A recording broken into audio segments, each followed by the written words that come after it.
أحد العلماء عصورة النولة كم إذا علماء التربية يعني مكرو تخصصي دكتور إبراهيم الخليفي أيوحوا إلى هذا عصر وحي نوبة هن يقولي رخصة قيادة الوالدين لبحية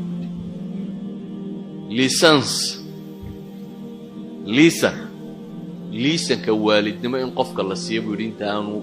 ورجلين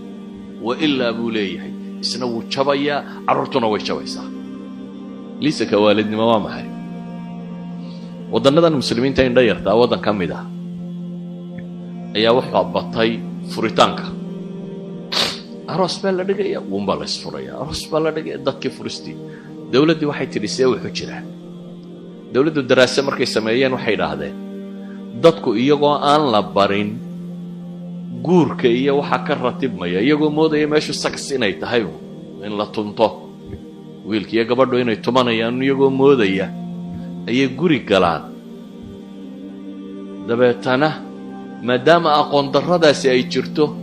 wada noolaanshihooda cidhiidhi noqda waayo laba qof laba guriyo kala dhaqana kala kaljara kala nooca qaab looga kala noolabay ka yimaadaan inta badan markaa waxa kalaash ka dhaxdhaca bay yiraahdeen labadan qof ay isu yimi furitaanka ugu badan la bay yiraahdaan 6 bilood ugu horeeya ama sanadka ugu horeeyo dhaca